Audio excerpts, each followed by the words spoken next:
안녕하세요. 오늘은 많은 분들이 궁금해하시는 1세대 1주택 양도소득세 비과세 요건 속 시원하게 파헤쳐 볼게요.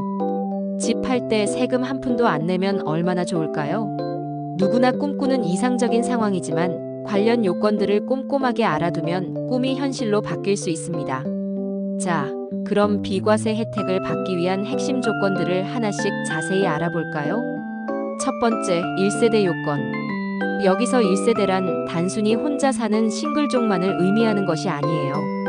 세대주를 포함해서 배우자, 그리고 같은 주소지에서 함께 실제 생계를 유지하는 직계존비속, 가족 모두를 포괄하는 개념입니다. 즉, 세대원 전부가 국내에 딱 한 채의 주택만 가지고 있어야 한다는 엄격한 조건이 붙습니다. 만약 배우자 명의로 다른 집이 이미 등기되어 있거나 자녀에게 미리 증여한 주택이 같은 세대에 속해 있다면 아쉽지만 1세대 1주택으로 인정받기 어렵습니다. 이 점 꼭 기억해 주세요. 두 번째, 1주택 요건. 이건 말 그대로 문자 그대로 해석하시면 됩니다. 복잡하게 생각할 것 없이 주택을 딱 한 채만 가지고 있어야 합니다. 하지만 너무 좌절하지 마세요.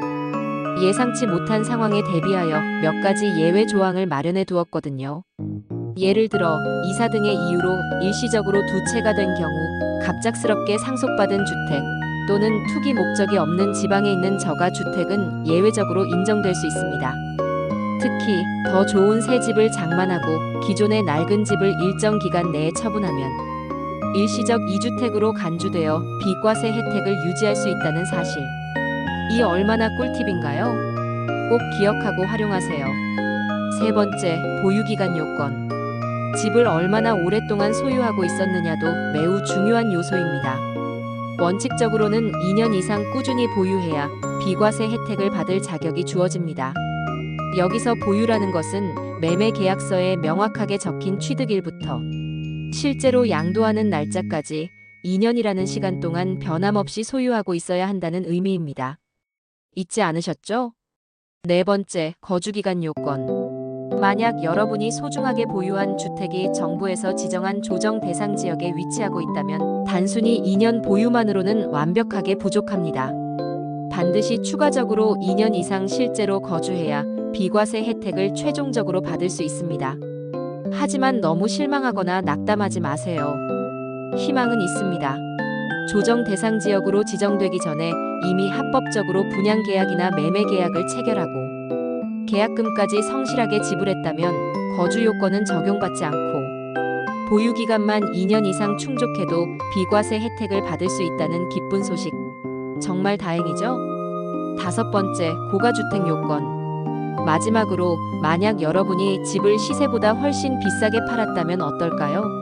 즉, 양도 가액이 무려 12억 원을 초과하는 고가 주택의 경우에는 아쉽지만 전체 금액에 대해 비과세 혜택을 받을 수는 없습니다.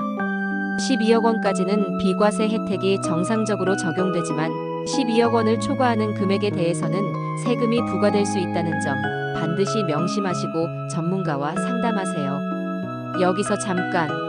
2025년에는 1세대 1주택 비과세 요건이 현재와 비교해서 어떻게 달라질까요? 2025년에는 관련 소득세법 시행령 개정으로 인해 다주택자 및 임대사업자에 대한 불필요한 규제가 완화될 것으로 예상됩니다. 또한 개인적인 사정으로 실거주가 어려운 불가피한 상황의 지방 발령, 장기간 해외 출장, 부모님 병간호 등에 대한 예외, 인정 범위가 지금보다 더 확대될 가능성도 있다는 반가운 소식. 엔딩자, 오늘 알려드린 내용을 바탕으로 깔끔하게 최종 정리해 볼까요? 1세대가 국내에 다른 주택 없이 딱 한 채의 주택만 보유하고 해당 주택에서 2년 이상 실제로 거주 조정 대상 지역은 2년 이상 의무 거주하며 12억 원 이하의 합리적인 금액으로 집을 양도한다면 비과세 혜택을 받을 수 있다는 핵심 내용. 이제 확실히 아셨죠? 이 모든 복잡한 요건들을 정확하고 꼼꼼하게 이해하고 미리 준비한다면 여러분은 소중한 세금을 불필요하게 낭비하는 일 없이 현명하게 절약할 수 있습니다. 앞으로도 여러분의 머리 아픈 세금 고민을 시원하게 해결해드리고 유익한 세금 정보를 쉽고 재미있게 전달해드릴 것을 약속드리면서 오늘 준비한 영상은 아쉽지만 여기서 마무리하겠습니다.